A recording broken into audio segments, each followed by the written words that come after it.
We'll talk about few growth prospects of India and the future based on what the RBI chief has said in his recent speech.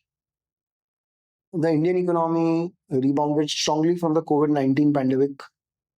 It induced, contraction of the economy was induced because of the pandemic. Then it grew at an impressive annual average rate of 8.3% during the last 3 years. The same trajectory is expected to continue. There are improved prospects for private consumption, particularly in the rural areas. 2 days ago, the World Bank has also upgraded India's growth forecast to 7% for 2024-25. On the supply side, while agriculture grew modestly at 2% in quarter one, it is likely to perform better going forward on the back of good progress of monsoon. Construction activity remained robust. Construction activity grew at 10.5%, in the first quarter.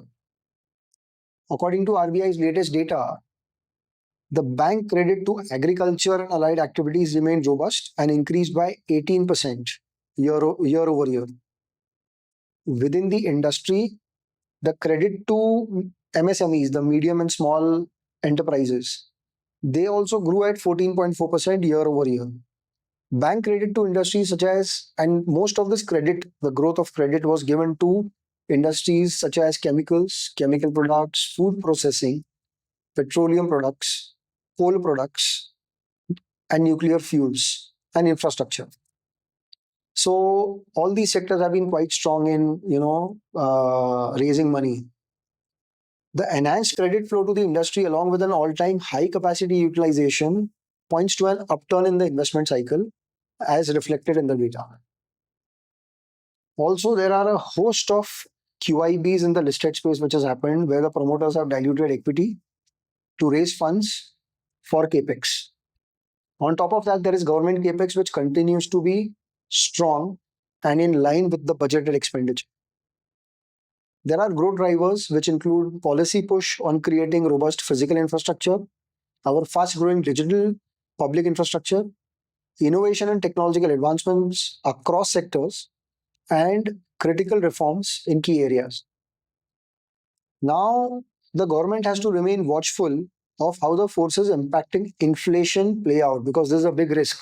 The growth cannot be at the cost of inflation. Inflation has to be managed well, and the growth has to be achieved. The balance between inflation and growth is, as of now, well poised. But this is a risk. Let me now conclude. The Indian economy is forging ahead with macroeconomic and financial stability, a favorable growth inflation balance. The policy mix pursued in the recent years has strengthened the underlying fundamentals of the economy and augmented the buffers. Consumption, which had been our main driver of growth in the past, has picked up pace with recovery in rural demand. Exports have increased, which is adding to the utilization of installed capacity. Investors' confidence is at an all-time high. Maybe it is turning to overconfidence in some cases.